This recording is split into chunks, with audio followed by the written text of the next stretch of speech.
আর x এর ভিতরে problem হয়েছে। যেই স্বামীকে কখনো না ছেড়ে দেওয়ার প্রতিজ্ঞা করেছিল, যে স্বামীর হাত ধরে নিজের পরিবার ছেড়েছিল, এবার সেই স্বামীকেই ছেড়ে দিল সুমাইয়া রিমু। হ্যাঁ ভিউয়ার্স, কিন্তু কেন, কার জন্য জানেন?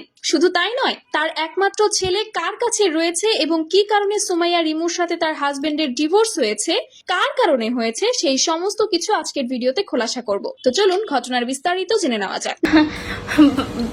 ভাইয়ারা, বোনেরা, নাম তার সুমাইয়া রিমু। একসময় সামাজিক যোগাযোগ মাধ্যমে প্রচুর অশ্লীলতা করত, উল্টাপাল্টা কথা বলতো। তার হাজবেন্ডকে ভালোবেসে সে তার প্রথম স্বামীকে ছেড়ে দিয়ে চলে এসেছিল, নিজের পরিবার, মা বাবা সবাইকে অবজ্ঞা করে। এমনকি এই স্বামী তাকে নাচ গান করতে সব সময় উৎসাহিত করত, সব সময় তার আশেপাশে থাকতো, তাকে সাপোর্ট করত। কিন্তু একটা সময় গিয়ে সে দেখলো তার স্বামী তার জন্য বোঝা হয়ে দাঁড়াচ্ছে। আস্তে ধীরে যখন তার অশ্লীলতার মাত্রা বাড়তে শুরু করলো, তখন তার স্বামী তাকে বাধা প্রদান করতে শুরু করে। কিন্তু সে তো কারো বাধা শোনার পাত্রী ছিল না। সে দেখলো এখন যদি সে থেমে থাকে তাহলে তার ক্যারিয়ার ধ্বংস হয়ে যাবে। সে যা চায় সেটা সে পাবে না। তাই শেষমেশ সে তার স্বামীকেই ছেড়ে দিতে বাধ্য হলো।